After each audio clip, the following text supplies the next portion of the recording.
সবাইকে নতুন ভিডিওতে স্বাগতম। আরেকটি ছোট্ট ভিডিও নিয়ে চলে আসলাম আপনাদের মাঝে। আশা করছি সবার ভালো লাগবে।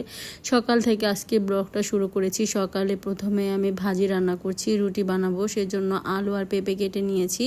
এখন সুন্দর করে ভাজি করে নিচ্ছি। আমরা প্রায় প্রতিদিন এখন আলু দিয়ে আর পেঁপে দিয়ে ভাজি করে রুটি খাই। আর কাঁচা পেঁপে কিন্তু এমনিতেও খেতে পারলে অনেক বেশি ভালো। আমরা পেঁপেটা একটু বেশি দিই, আলুটা একটু কমিয়ে তারপর ভাজিটা করে নিই। রুটির সাথে আলু ভাজি খেলে কিন্তু দুটোটার একই পুষ্টি থাকে, সেজন্য কাঁচা পেঁপেটা দিলে কিন্তু সবজিটা খেতেও বেশ ভালো লাগে।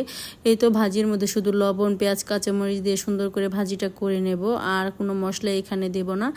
ভাজিটা আস্তে আস্তে হতে থাকুক। আরেক পাশের চুলায় আমি আটা সিদ্ধ করার জন্য পানি বসিয়ে দেব।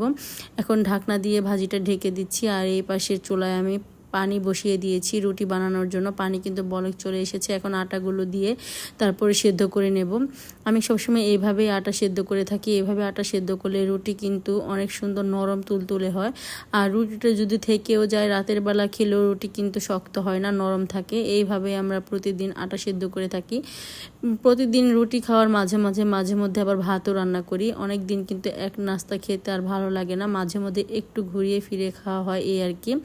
এই তো ভাজিটা আমার রান্না করা হয়ে গিয়েছে, একেবারে রেডি। এখন চুলাটা অফ করে রুটিগুলো ভেজে নেব। অনেকগুলো রুটি বানিয়ে নিয়েছি, এখন একে একে রুটিগুলো ভেজে নেব। আমরা সবসময় এইভাবেই রুটি বানিয়ে থাকি, কিছু রুটি বানিয়ে ভেজে থাকি। আর আমি যখন একা থাকি তখন রুটি একেবারে বানিয়ে ভাজি, আর যখন আমার যা বাড়িতে থাকে আমি বেলে দিই আর আমার যা কিন্তু ভেজে নেয়। এইভাবেই নাস্তা তৈরি করে থাকি। আমাদের বেশ অনেকগুলো রুটি বানাতে হয়। রুটি নাস্তা বানানো হয়ে গিয়েছে। এখানে কিছু ডাঁটা শাক এনেছে আমার শাশুড়ি মা, আর এগুলো এখন সুন্দর করে কেটে বেছে নেব। আর এখন নাস্তা করব, তারপর বসে পড়ব। এই তো শাকগুলো দেখতে কিন্তু অনেক বেশি সুন্দর ছিল। শাকগুলো বসেছিলাম পরিষ্কার করার জন্য, সেখান থেকে আবার চলে এসেছি খামার বাড়িতে। আজকে তো স্কুলে যাইনি, পরীক্ষা শুরু হয়ে যাচ্ছে বাচ্চাদের, আর আজকে পরীক্ষার আগের দিন। আজকে স্কুলে যাইনি, আজকে খামার বাড়িতে চলে এসেছি। কিছু সবজি এখান থেকে আমি নিয়ে যাচ্ছি। এই তো মিষ্টি কুমড়ার ডগা নিচ্ছি। মিষ্টি কুমড়ার ডগা দিয়ে চিংড়ি মাছ দিয়ে খেতে, শুটকি তরকারি দিয়ে খেতে বেশ ভালো লাগে। আমরা যখনই খামার বাড়িতে আসি তখনই কিছু মিষ্টি কুমড়ার ডগা নিয়ে যাই। আর প্রথম চাল কুমড়া হয়েছে গাছে, একটা চাল কুমড়াটাও পেরে নিয়েছি। আর এখানে আমাদের পুকুরের পাড়ে অনেক কলা গাছ আছে, সেই কলা গাছগুলো পরিষ্কার করতে হবে। অনেক বেশি জঙ্গল হয়ে গিয়েছে, খামার বাড়িটা অনেক সুন্দর করে পরিষ্কার করে নিতে হবে। আর আমি যেখানে যেটাই পাচ্ছি সেটাই নিয়ে আসছি। চলে গিয়েছিলাম পুকুরের পাড়ে অনেক লেবু গাছ লাগানো হয়েছিল, সেখান থেকে কিছু লেবু পেয়েছি। তারপরে এই যে কলার মোচা নিয়েছি। কলার মোচা ভাজিটা আজকেই করে ফেলবো, একবার টাটকা টাটকা। আর যদি শাক তো বাসায়ও রেখে এসেছি কিছু, যদি ডাঁটা শাক রান্না করি তাহলে কুমড়ো শাক পরে করা হবে। এই তো এখানে চালতা গাছে চালতা হয়েছে 3টা, প্রথম এই বছর ধরেছে 3টা চালতা। এখান থেকে একটা চালতা নিয়ে যাব। চালতা দিয়ে ডাল রান্না করলে খেতে বেশ ভালো লাগে। নিয়ে যাব, আজকে না করলেও কালকে করতে পারবো। এখানে একটা চালতা আমি পেরে নিয়ে যাব, আর 2টা রেখে যাব। আর আমাদের আমড়া গাছে প্রচুর আমড়া হয়েছে। আমরা পারতে পারলাম না, অনেক উঁচাই ছিল। যখন খামার বাড়ি পরিষ্কার করার জন্য লোক নেবে তখন আমরা পারা হবে। আর এখানে যেই তো আমি যেই সবজিগুলো পেরে নিয়েছি সবই আপনার সাথে শেয়ার করছি। খামার বাড়িতে আসলে অনেক ধরনের সবজি পাওয়া যায়, আবার বিভিন্ন ধরনের শাকও হয়ে থাকে। আমাদের খামার বাড়িতে আসলে কিন্তু রান্নার ব্যবস্থা হয়ে যায় এমনিতেই। কিছু তেজপাতাও পেরে নিয়ে যাচ্ছি। এখন বাসায় চলে যাচ্ছি সব সবজি নিয়ে, যে তারপর রান্না বান্না শুরু করব, কাটাকাটি করব। আজকে আমার শাশুড়ি মা চলে গিয়েছে আমার ননদের ছোট ছেলেকে শুই দেওয়ার জন্য। আর আমি আর আমার যা এখন কাটাকাটি করে তারপর রান্না বান্না বসিয়ে দেবো। এখানে ডাঁটা শাকগুলো কেটে নিচ্ছি। প্রথমে মনে করেছিলাম ডাঁটা আর ডাঁটার সহ শাক একসাথে রান্না করব, পরে দেখি অনেকগুলো শাক, তাই কিছু ডাঁটা এমনি কেটে নিয়ে আবার পরে শুধু শাক নিয়েছি। পরে আবার ডাঁটাগুলো রান্না করা যাবে। আর যেহেতু চাল কুমড়া এনেছি, একবারে টাটকা টাটকা চাল কুমড়া দিয়ে আজকে মাছ দিয়ে রান্না করব। আর সাথে রান্না করব কলার মোচা ভাজিটাও করব। আর আজকে কলার মোচা কোনো মাছ দেব না, শুধু নিরামিষভাবেই করব। আর সাথে ডিম ভুনা করব। যতটুকু পারি আপনাদের সাথে শেয়ার করব রান্নাবান্না। এখন সবজিগুলো কেটে নিই, তারপর রান্নাবান্নায় চলে যাব।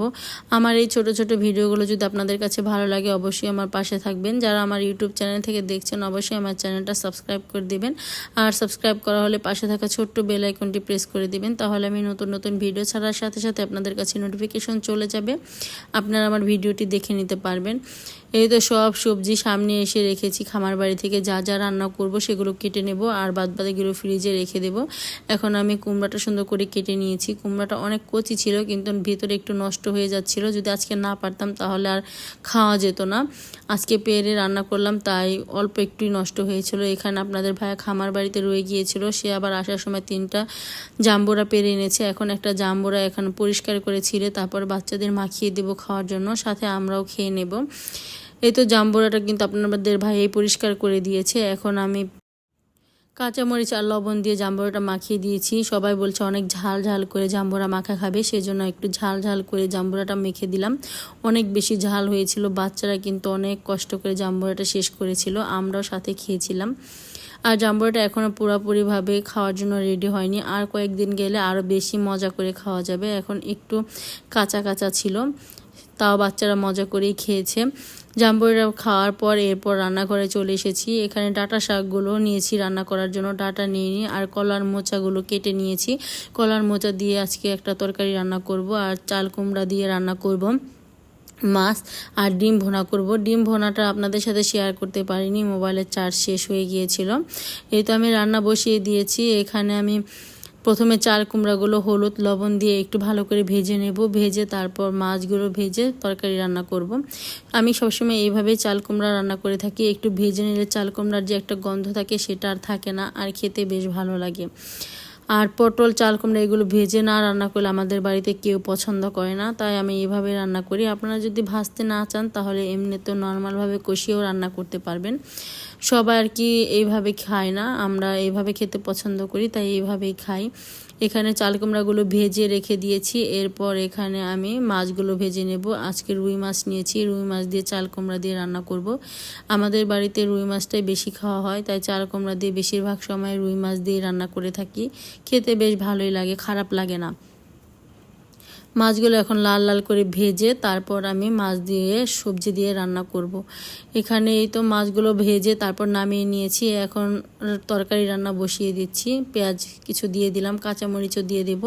এগুলো ভালো করে ভেজে তারপর মশলা দিয়ে কষিয়ে নেব। আর আমি হলুদ মরিচ ধনিয়া আদা রসুন সব কিছু দিয়ে একটা পেস্ট তৈরি করে বেশি করে পানি দিয়ে গুলিয়ে দিয়ে দিই, আর এতে কিন্তু রান্নার স্বাদটা অনেক বেশি ভালো আসে।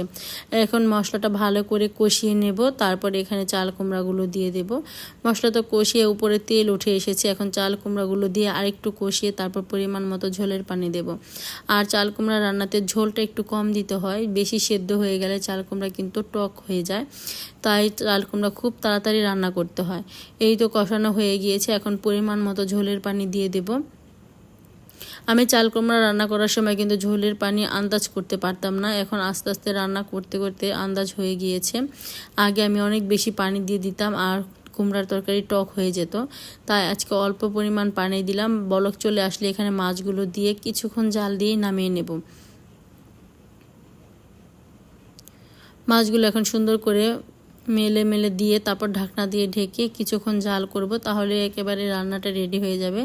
খামার বাড়িতে কিন্তু অনেক ধনিয়া পাতাও ছিল, কিন্তু আসার সময় মনে ছিল না, যদি আনতাম তাহলে বিলাতি ধনিয়া পাতা দিলে অনেক সুন্দর একটা ঘ্রাণ আসতো তরকারিতে, মনেই ছিল না ধনিয়া পাতা আনার কথা। এই তো মাছের তরকারিটা হয়ে গিয়েছে, এখন আমি শাক রান্না করব। শাকের মধ্যে বেশ অনেকগুলো পেঁয়াজ দিয়ে দিলাম আর লবণ দিয়ে এখন একটু সুন্দর করে সেদ্ধ করে নেব, তারপর আমি রসুন দিয়ে বাগার দিয়ে দেব।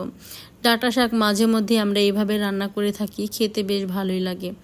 আজকে অনেকগুলো ডাঁটা ছিল তাই ডাঁটা সহ রান্না করিনি, শুধু শাকগুলো নিয়েছি। ডাঁটা আরেকদিন রান্না করে খাওয়া যাবে। এই তো শাকগুলো কিন্তু আমি নামিয়ে রেখেছিলাম, আর এখানে বেশ অনেকগুলো রসুন সুন্দর করে লাল লাল করে ভেজে নিয়েছি। এখন শাকটা বাগার দিয়ে দিলাম। এখন ভালো করে নেড়ে চেড়ে শাকটা ভাজা ভাজা করে নেব, তাহলে রান্নাবান্না একেবারে রেডি হয়ে যাবে। আর আমার রান্নাবান্নার এরপরে আমি আর কোনো ভিডিও করতে পারিনি। শাক হয়ে যাওয়ার পরে এখানে আমি মোচার তরকারি বসিয়ে দিয়েছিলাম। মোচার তরকারিটা এখন মোচাগুলো লবণ হলুদ দিয়ে সেদ্ধ করে নিয়েছি, আর এখানে মাছের তরকারিটাও নামিয়ে নিয়েছি, আপনাদের সাথে শেয়ার করে দিলাম। দেখতে কেমন হয়েছে অবশ্যই কমেন্ট করে জানাবেন। ঘরে চলে এসেছি, এসে দেখি আমার ননদ এখানে ডিম ভাজতে গিয়েছিল। একটা ডিম ভাঙাতে 2টা কুসুম বের হয়েছে, আর আমরা সবাই অনেক উৎসাহ নিয়ে দেখতে গিয়েছি। দেখুন কত সুন্দর একটা ডিমের মধ্যে 2টা কুসুম হয়েছে। এরপর আমি মোচার তরকারিতে আলু দেব। আলুগুলো এখন সুন্দর করে লবণ হলুদ দিয়ে ভেজে নেব। ভেজে মোচা রান্না করলে আলু দিয়ে খেতে বেশ অনেক ভালোই লাগে। এখানে মোচাগুলো সেদ্ধ হয়ে গিয়েছে, নামিয়ে নিয়েছি। আর মোচার তরকারি রান্নার মধ্যে কিন্তু গরম মশলা দিতে হয়। গরম মশলা দিয়ে তারপর পেঁয়াজ দিয়ে সব ধরনের মশলা দিয়ে সুন্দর করে কষিয়ে নিয়েছি। এরপর মোচাগুলো দিয়ে দিলাম আর ভেজে রাখা আলুগুলো দিয়ে দিব। দিয়ে ভালো করে ভাজা তরকারি রেডি হয়ে গিয়েছে। খেতে মাশাআল্লাহ অনেক বেশি মজা হয়েছিল। ডাঁটা শাক ভাজি, এখানে মাছের ঝোল আর সাথে ছিল ডিম ভুনা। ডিম ভুনাটা আমি দেখাতেই পারিনি, মোবাইলে চার্জ ছিল না।